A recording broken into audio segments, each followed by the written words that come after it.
Magandang umaga, ngayon pa'y araw ng Sabado, July 13, 2024 at update po muli sa lagay ng panahon. Ayon sa Pag-asa, patuloy po na umiiral ngayon o nakakapekto sa ating bansa ang southwest monsoon o habagat. Apektado nito ang western section ng Southern Luzon, Visayas at Mindanao.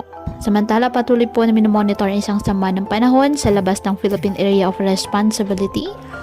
Dahil ayon po sa datos ng JMA o Japan Meteorological Agency, isang cloud cluster malapit po sa Palawan ang mataas ang tsansa na maging ganap na bagyo sa susunod na 48 oras. Ayon po yan sa nasabing ahensya. Hinahatak nito ang habagat na nagpapaulan sa Zamboanga, BRMM, Western Visayas, Negros, Central Visayas at Palawan.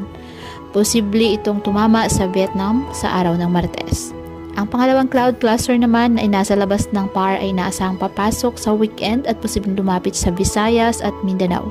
At ayon sa ilang ang weather models ay posibleng dumaan malapit sa Eastern Visayas, ngunit posible pa rin na magbago ang mga nasabing forecast.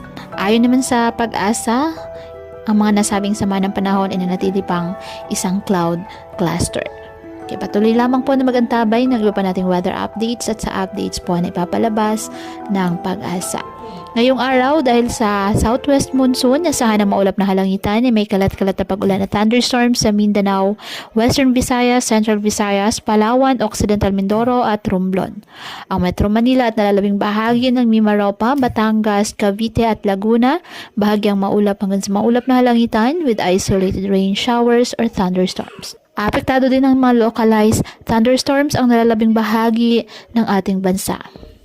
Kaya patuloy pa rin po natin na pinag-iingat ang ating mga kababayan sa banta po ng mga posibilidad ng pagbaha at pagguho ng lupa, lalo na kapag may malalakas na ulan. At ugaliin po na magdala palagi ng payong o kahit anong panangga sa ulan sa tuwing lalabas po ng ating mga tahanan. At yan po muna ang update sa lagay ng panahon ngayong araw. Muli patuloy po tayo na mag-ingat at palaging tandaan, God loves you. Stay safe and God bless.